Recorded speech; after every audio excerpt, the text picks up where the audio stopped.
Lehen sektorekiko lanketa bat abiatu nahi genuen, eta oitako helburua zen azkenen lehen sektoren errealitate hori, herritarrei jakinaraztea. Lehen sektore hortan eta landa ingurunen aitzendien pertsonai protagonismo bat ematea,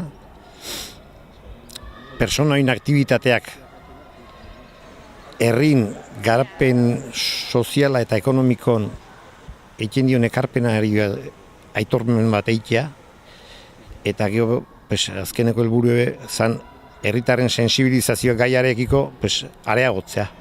Orduan, kanpaina hortan parte hartu du ekoizleek, dendatarik, komertziok, herritarrak, ikastetxea.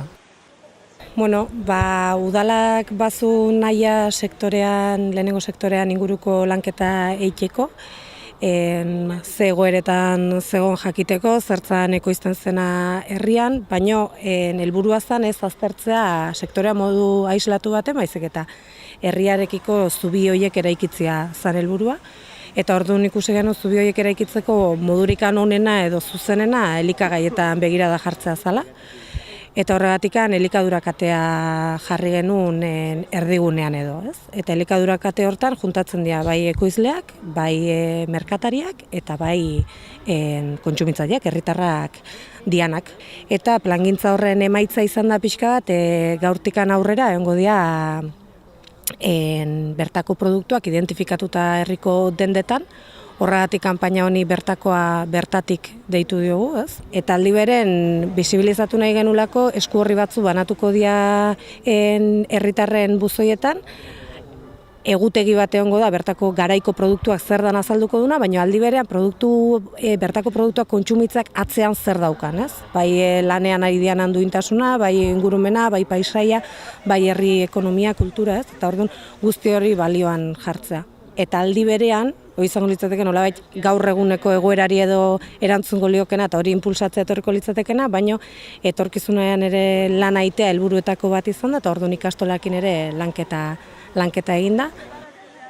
Eskualdeen, Tolosaldeetik, Tolomendi bezala beste herri sorta batekin, Jan Tolosalde ekimena deitu diouna sustatzen ari gea, helburu hauek dituna, eta anoetai baita ere, nolabait laguntzen ari gea, ekimen horren bidez, gure eskualdea ulertzeko eta eskualdean garapena ulertzeko, gure ustez ezinbestekoa da, bertakoa bultzatu, bertakoa konsumitu, eta modu honena eskualdea eiteko eta eskualdea izateko.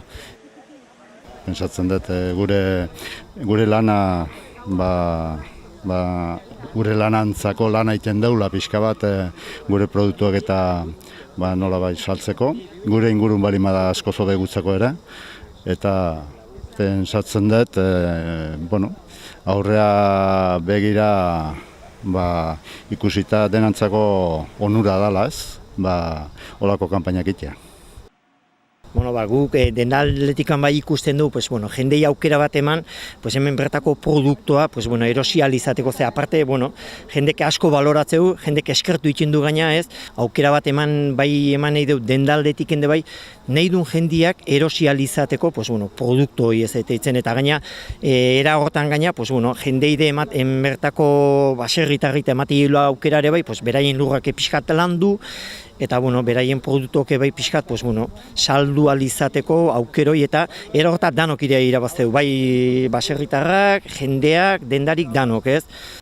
Ikasle talde batek gauzatu genituen ekintza batzuk herritarrei zuzenduta. Ekintza bat izan zen hemengo bi baserrita irtera, eta izan zian barrundita sarobea, eta ekintza horien helburua izan zen pixka baserritako bizimodua ezagutzea, eta bertan ordu ditu ginen animalikin da landaretzakin dola pixkat lanen. Da arrakasta handia izan zuen, ze 50 bat pertsona bildu ginen, uste genuna baino gehiago eta oso pozik. Eta horrekin lotuta antolatu genuen guk gutegi bat bertan garaiko produktu kateatuko ziana, eta horrekin batea udalak eta esku horri bat ateraue.